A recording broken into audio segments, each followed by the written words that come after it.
Waalaikumsalam warahmatullahi wabarakatuh. Bu Endang. Selamat pagi Pak. Pagi Bu. Apa kabar ini Pak? Alhamdulillah baik Bu. Pak. Nah, sesuai dengan rencana kita kemarin bahwa hari ini saya akan melakukan wawancara terkait pengambilan keputusan berbasis nilai-nilai kebajikan sebagai pemimpin. Nah, bisa kita mulai Pak? Atau sebelumnya silakan perkenalkan dulu Pak. Oh, terima kasih Bu Endang. Nama saya Sutanto ST, Kepala SMA Negeri 1 Erjoman. Mungkin demikian. Iya, terima kasih Bapak. Ya, selanjutnya bisa kita mulai wawancaranya Pak. Ya, gini Pak, selama ini bagaimana Bapak mengidentifikasi kasus-kasus yang merupakan dilema etika atau rujukan moral? Yang saya alami selama ini sebagai kepala sekolah, Bu Endang, banyak sekali saya mendapati kasus yang merupakan dilema etika atau rujukan moral. Itu tanda-tandanya itu ya, saya dihadapkan dengan kondisi yang dilematis antara keputusan yang akan saya ambil itu keputusan A atau keputusan B. Saya dipaksa harus memutuskan A, tetapi di sisi lain secara etika atau moral ada pertimbangan lain yang saya harus memutuskan keputusan B. Jadi itulah tanda-tandanya keputusan itu merupakan dilema Etika begitu ya Bapak ya. Ya, selanjutnya Bapak, selama ini bagaimana Bapak menjalankan pengambilan keputusan sekolah Bapak, terutama untuk kasus-kasus di mana ada dua kepentingan yang sama-sama benar atau sama-sama mengandung nilai kebajikan? Jadi sebelum mengambil keputusan dilematis tersebut, itu biasanya saya tidak langsung serta-merta memutuskan di saat itu juga. Biasanya saya katakan, sabar ya Pak, Bu, akan saya pelajari dulu. Nanti Bapak itu saya panggil lagi. Biasanya saya berkonsultasi terlebih dahulu dengan misalnya atasan saya, teman sama kepala sekolah, pengawas, atau memanggil wakil-wakil kepala sekolah, wakil saya untuk menggali masukan dari mereka. Itu saya pertimbangkan demikian.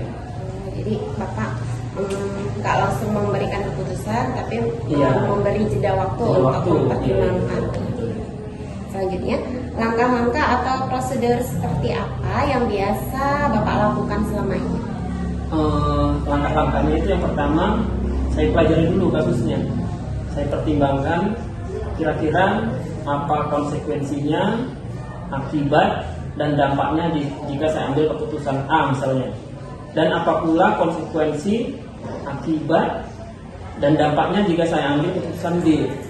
Kemudian saya konsultasi dengan ahli atau orang yang kompeten di bidangnya, atau saya cari di internet payung hukum atau dasar hukum tentang kasus yang sedang dialami tersebut.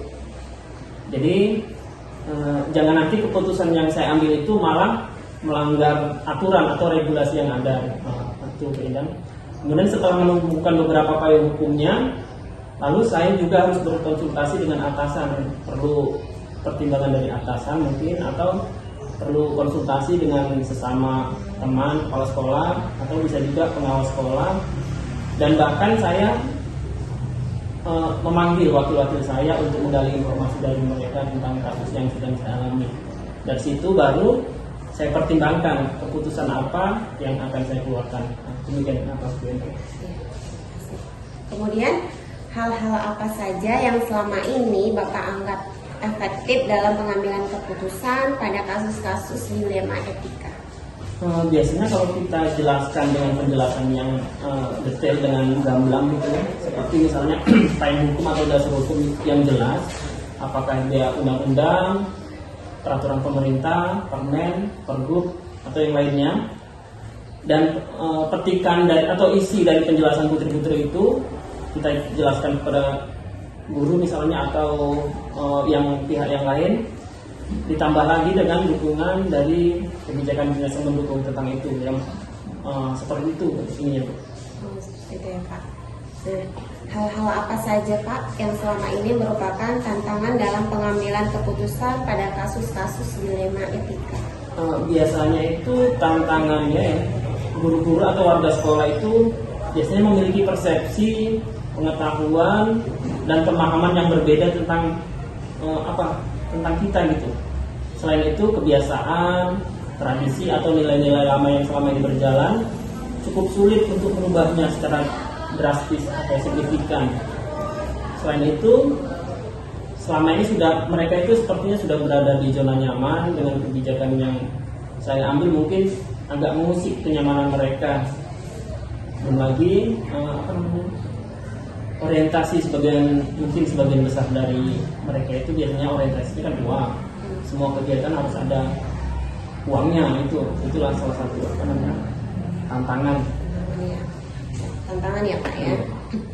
Kemudian, apakah Bapak memiliki sebuah tata cara atau jadwal tertentu dalam sebuah penyelesaian kasus dilema etika? Kemudian, apakah Bapak langsung menyelesaikan di tempat atau memiliki sebuah jadwal untuk menyelesaikannya? Kemudian, bentuk apa atau prosedur seperti apa yang Bapak jalankan selama ini? Tergantung kasusnya apa ya Bu Endang. Jika kasusnya itu memang memerlukan waktu cepat untuk segera diputuskan, tentu tidak bisa dilama-lamakan keputusan itu yang kita keluarkan.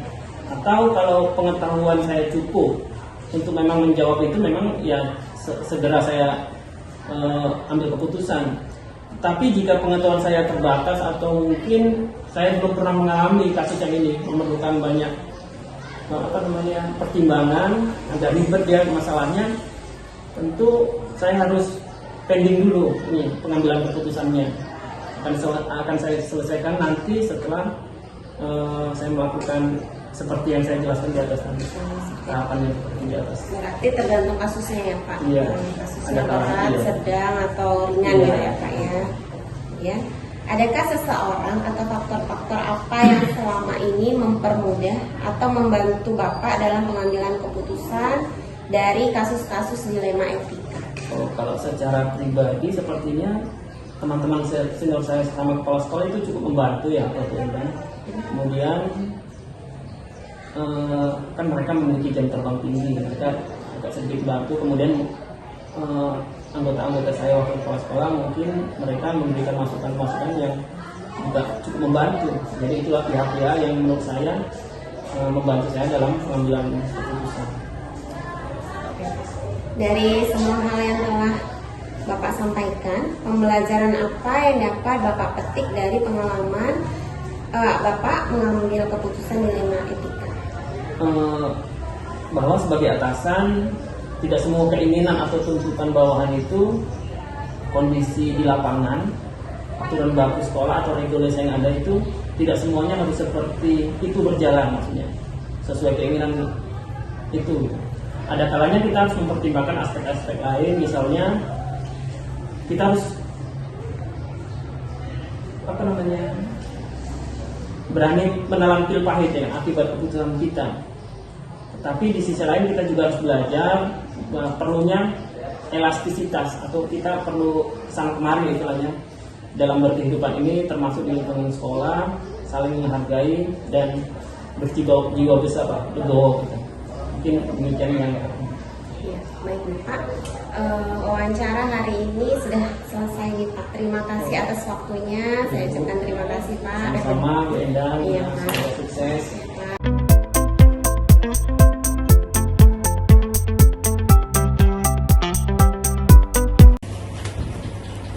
Assalamualaikum warahmatullahi wabarakatuh. Waalaikumsalam warahmatullahi wabarakatuh, Bu. Ya, selamat pagi Bapak. Selamat pagi, Bu.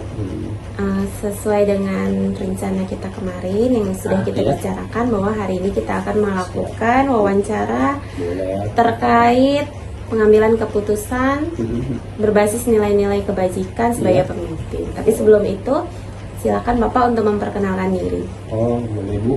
Assalamualaikum warahmatullahi wabarakatuh. Nama saya Kurniawan, Kepala Sekolah SMA Negeri 1 Air Batu, Kabupaten Asahan. Saat ini saya menjabat. Seperti itu, Ibu, perkenalkan saya. Terima kasih Bapak. Iya. Bisa kita mulai wawancaranya? Boleh. Silakan. Baik Bapak. Nah, selama ini bagaimana Bapak dapat mengidentifikasi kasus-kasus yang merupakan dilema etika atau bujukan moral? Saya mengidentifikasi sebuah masalah dilema etika, itu yang pertama. Yang kedua itu bujukan moral, Ibu. Kalau dilema etika itu dua-duanya benar, ya Ibu ya, dua-duanya benar. Sedangkan yang bujukan moral itu satunya benar, yang satunya lagi salah. Jadi seperti itulah mengidentifikasi sebuah masalah yang ada di sekolah tersebut, kan itu Bu. Ya baik Bapak. Berarti Bapak itu mengidentifikasi terlebih dahulu kasus itu termasuk dilema etika, yang dia benar, yang satu dia bernilai benar, yang satu lagi juga benar. Kemudian tentang bujukan moral, mengidentifikasi kasus-kasus itu termasuk bujukan moral atau tidak, begitu ya Bapak ya. Ya, selanjutnya bagaimana Bapak menjalankan pengambilan keputusan di sekolah Bapak, terutama untuk kasus-kasus di mana ada dua kepentingan yang sama-sama benar atau sama-sama mengandung nilai kebajikan?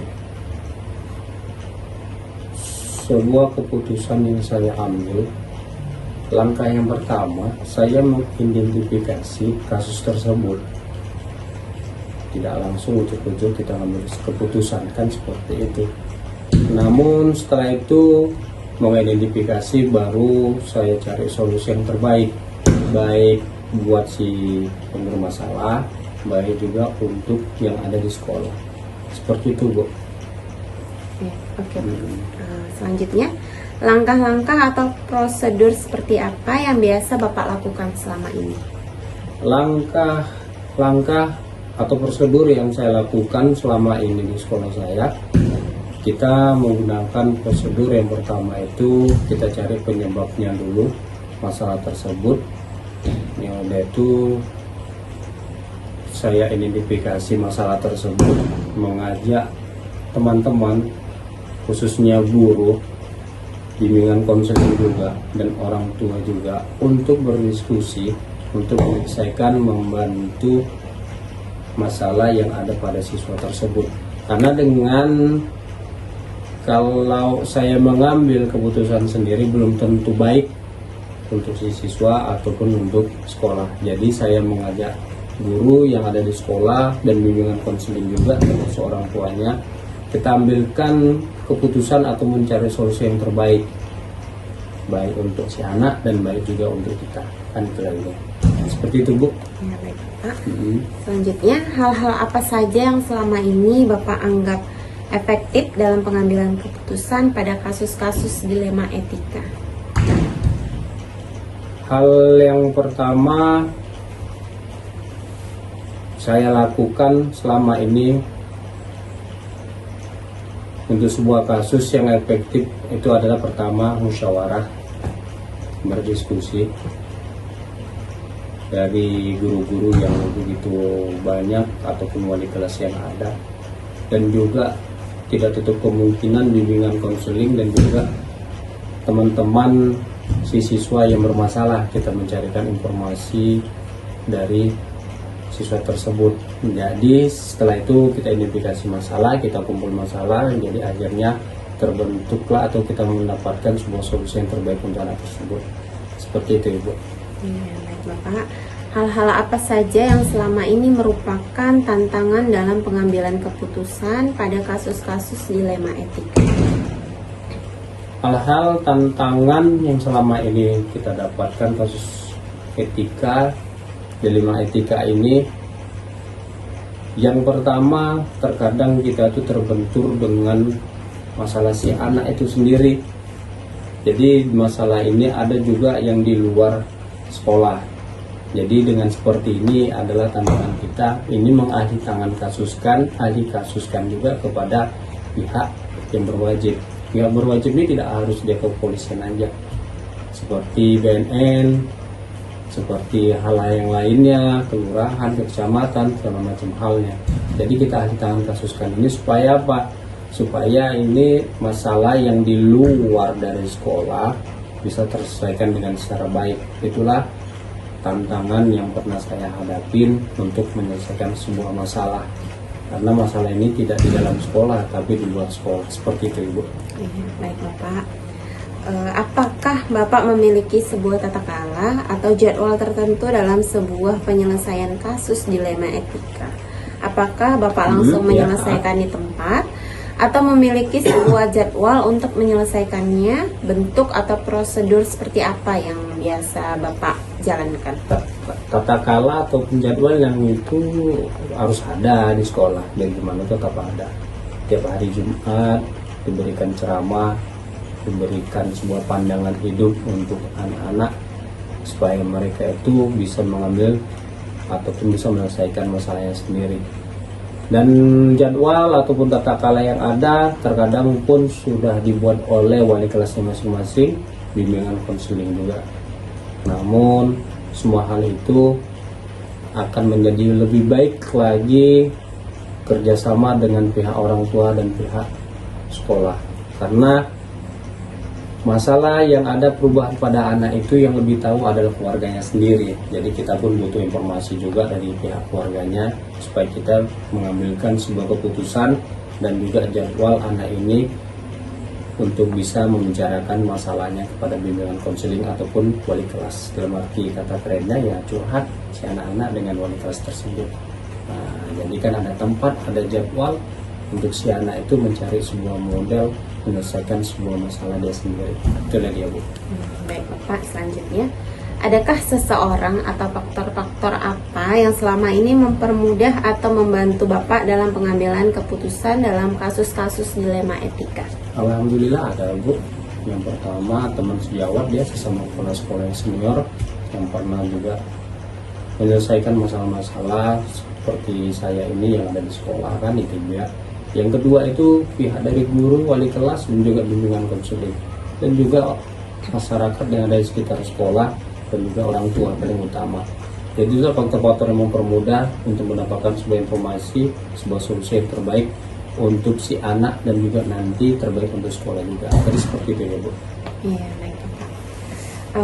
Kemudian dari semua hal yang telah Bapak sampaikan tadi, pembelajaran apa yang dapat Bapak petik dari pengalaman Bapak mengalami untuk mengambil keputusan dilema etika? Yang saya petik, yang pertama, manusia dari lahir sampai dengan dia meninggal dunia, apapun ceritanya dia akan berkembang dan akan berubah, baik itu perilakunya, baik itu sifatnya. Namun terkadang manusia perubahan ini diambil hal yang negatifnya. Jadi dia berusaha merusak dirinya sendiri, bisa merusak masa depannya, dan bahkan dia bisa merusakkan ke orang-orang terdekat dia. Perubahan yang ada pada saat ini khususnya untuk siswa kita sendiri, disinilah tantangan bagi kita semua yang saya petik, kita untuk bersabar, untuk mencari solusi yang terbaik, karena tiap anak bakal akan beda masalahnya. Kan terlihat perubahan tetap akan ada pada siswa tersebut semuanya. Jadi yang saya petik cuma satu hal, sampai kapanpun manusia tetap akan berubah. Namun perubahan itu ditanggapi dengan positif apa negatif. Diambil hal yang negatif atau positif untuk ke depan dia.